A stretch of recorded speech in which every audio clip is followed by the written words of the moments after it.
നിങ്ങളുടെ favourite shows ഇനി ഒരിക്കലും മിസ്സാവില്ല. ഇപ്പോൾ C5-ലൂടെ കാണും നിങ്ങളുടെ ഫേവറേറ്റ് ഷോ തികച്ചും സൗജന്യമായി.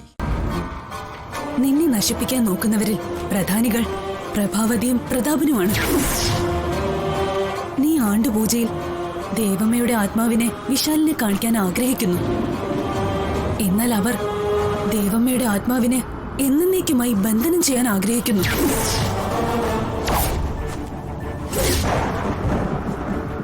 പാറു, നിന്റെ അമ്മായിയമ്മ വല്ലാത്തൊരു സാധനമായി പോയല്ലോ. സാധാരണ മരുമോളെയാണ് അമ്മായിയമ്മമാർ ദ്രോഹിക്കാറുള്ളത്. ഇത് മരിച്ചുപോയ ആത്മാവിനെ പോലും വെറുതെ വിടുന്നില്ലല്ലോ. എനിക്കിത് വിശ്വസിക്കാനേ പറ്റുന്നില്ല. പ്രഭാവതി അമ്മയാണല്ലോ പൂജയ്ക്ക് വേണ്ട എല്ലാ കാര്യത്തിനും എന്നെ സഹായിച്ചത്. എല്ലാവരും അത് എതിർത്തപ്പോ പോലും എന്റെ പക്ഷം നിന്ന് സംസാരിച്ചത് പ്രഭാവതി അമ്മയാ. അതൊക്കെ അവരുടെ അഭിനയമാണ് പാർവതി. നീ അതൊക്കെ വിശ്വസിച്ചോ? അവര് നിന്റെ ഒപ്പം നിന്ന് നിന്നെ ചതിക്കാനാണ് പാർവതി അവരുടെ പ്ലാൻ.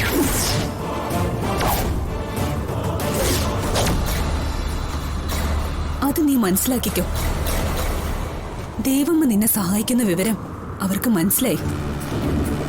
അതുകൊണ്ട് ദേവമ്മയെ നീ വഴി വിളിച്ചു വരുത്തി അവരെ ബന്ധിക്കാനാണ് പ്ലാൻ. ഇനിയിപ്പോ ഞാൻ എന്ത് ചെയ്യും? വിശാൽ സാറിനാണെങ്കിൽ ഞാൻ വാക്ക് കൊടുത്തു പോയി. സാർ അമ്മയെ കാണാൻ കൊതിച്ചിരിക്കുക. എന്റെ ദേവി, ഞാൻ വല്ലാത്തൊരു ധർമ്മസങ്കടത്തിലായല്ലോ. ജയേ, എന്നെ ഒന്ന് സഹായിക്കോ?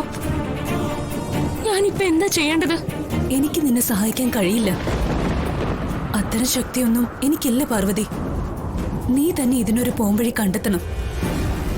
ഉദയന്നൂരമ്മ മാത്രമാ ശരണം.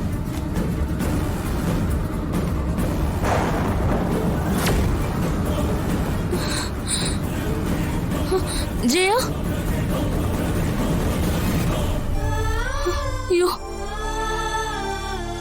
ദേവി, ഇനി ഞാൻ എന്ത് ചെയ്യും? വിശാൽ സാറിന് ദേവമ്മയെ കാണിച്ചു കൊടുക്കാന്ന് ഞാൻ വാക്കും കൊടുത്തു. ദേവമ്മ വന്ന ആ ബന്ധനത്തിൽ കുടുങ്ങുകയും ചെയ്യും. ഞാനിനി എന്ത് ചെയ്യണ്ടു ഉദയന്നൂരമ്മ? ഇത്രയും ദ്രോഹം നിന്നോട് ചെയ്ത അവരെ നീ എന്തിനാ വിശ്വസിച്ചത്? ഇനി നിനക്ക് മുന്നിൽ രണ്ട് വഴിയേ ഉള്ളൂ. ഒന്ന്, ദേവമ്മയെ വിളിച്ചു വരുത്തി നീ വിശാൽ സാറിനെ കാണിക്കുക.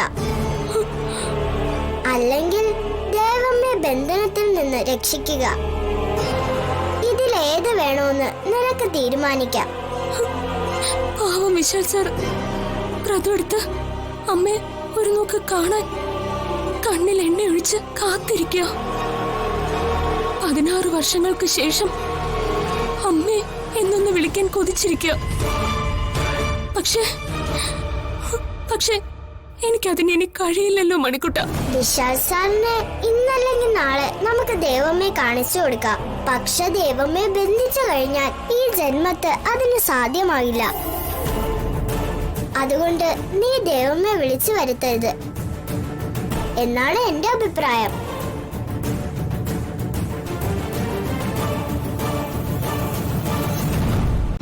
ഡൗൺലോഡ് ചെയ്യൂ C5 ആപ്പ്. കാണൂ എല്ലാ എപ്പിസോഡുകളും സൗജന്യമായി.